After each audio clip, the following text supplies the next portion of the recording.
Hey guys, I want to share a story with you. Recently, I was in a courtroom. We had a gentleman who was supposed to be fixing our car, and he actually, like, you can basically say, stole the car, then wrecked the car, didn't tell us. And the way we found out was our insurance company contacted us to tell us that, like, they was going to pay a claim that we didn't even know about. So that has put me and my husband going back and forth to court for months now because we're trying to get this guy, get them to file charges. Now, I haven't been one, praise God, that had to spend a lot of time in the courtroom. And so it feels a little, I don't want to say strange or out of sort, but it's very interesting, the things that you hear. And for me, just being kind of like a person who thinks about people and their choices and their decisions or their life, and how did you end up here? Like, my mind always go there. Like, how do, like, I've always thought about, like, how are successful people extremely successful, but also how are people who is going in what seemingly an unproductive way, how do they end up there? And years ago, Oprah and a therapist wrote a book called What Happened to You. Now, I haven't read the entire book, but it did make hope. In the ideal of the book was to help us all to think differently, not to think like what's wrong with you, but to really think about what happened to cause you to um, kind of be in the situation you're in. All of that to say, when I was in the courtroom, one of the saddest things to me that I saw was there was a gentleman who had been arrested. He's there. He was locked up in jail, and they brought him out to the courtroom for domestic violence. And the young lady that he had violated was there to speak on his behalf, to say that it was all a misunderstanding. And it was just the saddest thing to see her kind of pleading his case, like pleading that there was a big mistake and she didn't call the police, the neighbors called the police, and the neighbors got it all wrong because they're older people, and anytime people get to yelling, they're quick to call the police. Now, the judge did ask her, like, had he hit her, had he abused her? She's like, yeah, but we were in a fight. Had this happened before? Yes, but, like, she always had this reason. And then the judge was going to put into order, seemingly to me, to keep them apart, right? But she asked the woman, because I imagine she's seen this many times. She says, are you going to, when he gets out, are you going to continue to date him? And she said, yeah.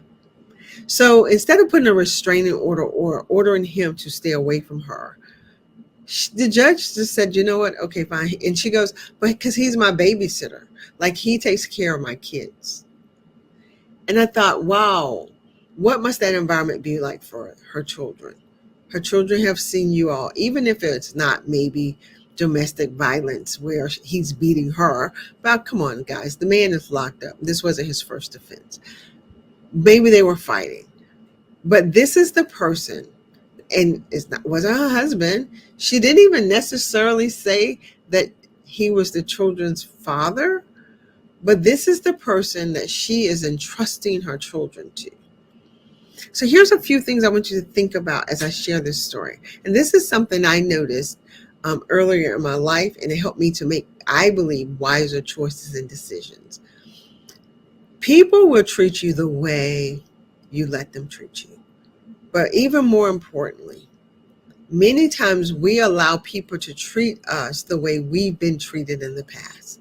So if you're a mom listening to this, be mindful of the way you talk to your children, because you are setting them up to receive negative talking, people saying very ugly, harsh words to them, and them thinking that this is okay. Because, hey, my mom talked to me that way, and this is just how people talk to people. Or if you are the woman who's listening to this, and you're in relationships where maybe other people can see that this guy isn't so kind, but you think he's fine. Maybe you grew up in a household where you heard people talking this kind of way to each other. And so in your mind, it's your normal. I need you to be willing to consider that it's not normal to be called out of your name. It's not normal to be spoken to with the harshest of language or the worst words ever. Words really do matter. Words really do have power. And here's the thing, words will oftentimes cause people to create for themselves an identity. So if you've been called stupid long enough, you will begin to believe that you're stupid. If you've been told long enough that you're dumb and what you can't do, then you're going to believe that. And so I want to challenge you to take time today.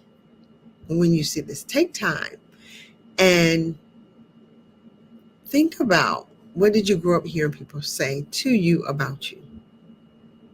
And because of what you grew up hearing people say to you about you, what do you tolerate now in relationships, on your job, with people? Because you think, well, that's just how it is. And how do you talk to people, or you're trying, if you're particularly in a female who've been trying to cultivate a relationship, and maybe you've been blessed enough to meet a really good, decent man. And I've heard this before and it breaks my heart. When I hear women say, he was too nice, this guy was too kind, he's too emotional, not because he cries and he's a wimp, but because he shows emotions and he's clear about how to articulate what he's feeling. And so therefore, because you never grew up with it, you think there's something wrong with him, instead of recognizing maybe there's a lack in me. Maybe there's a part in me that never had the opportunity or the example of people communicating without raising their voice. People sharing how they feel without seeing it as an attack, or sharing how they feel without perceiving that as weakness. If that is you, if you are the woman who may be listening to this, and you meet what maybe some other people think, wow, he was a nice guy, or he's a good guy, but you think he's weak, he's a punk because he knows how to openly express himself.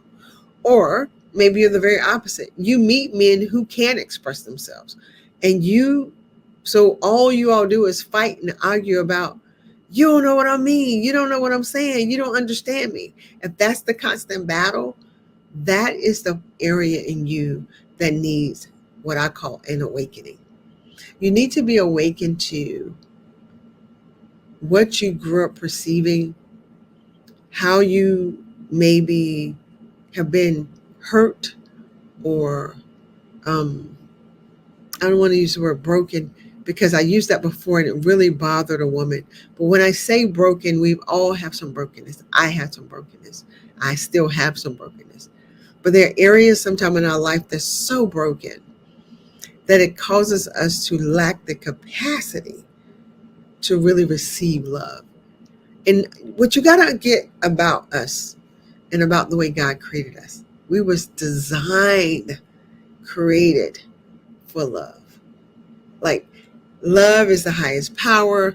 Love is the highest energy. Love is, like God says, he is love.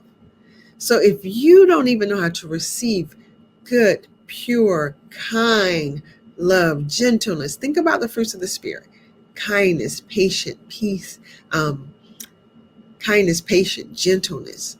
If you don't know how to receive that in a relationship, the highest form of love, there's places in you that need to be healed. If you think that everything someone says in an effort to correct you, offer you a new idea, is an attack, there's an area in you that need to be healed. And healing sometimes is the awakening and the awareness that, wow, I think this and believe this about myself. Therefore, I act and behave this way, or I accept behavior that's less than what I really want. And if you're thinking as you're listening to this, what is Kanisha talking about? How would I know if I'm that person? Let me say this. If someone was treating your child the way you've been treated, the way you've been talked to, if someone was treating your best friend the way maybe you've been treated, the way you allow a man or even sometimes a woman to talk to you, call you out of your name, say ugly things to you about you, and you would be offended for someone else, then that's a part of you that know that there's something wrong. But the part of you that accepts it for you, but wouldn't accept it for your child or for your friend, that part of you know better, right? Feels a little worthy, but you think they're worthy. But the reason you accept it is because you don't think you're worthy. That's the issue. That's the place that needs help and healing. So very much like the commercial years back that says, um, I'm here to help, but if you're not going to get, if you're not going to come to me to help you, there was an old commercial, I can't remember the name of that company. It said, get help somewhere. I encourage you to get help because I don't want you to be like the young lady in the courtroom fighting for her abuser instead of fighting for herself. You're worthy of so much more. You're beautiful. You are intentional. You are marvelously made. And I want you to see that part of you instead of allowing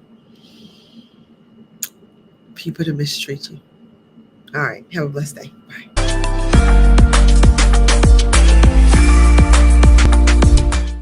Listen, I want to say thank you guys so much for watching or listening to Very Thoughtful Life Coaching. I want to move you to another level in your life.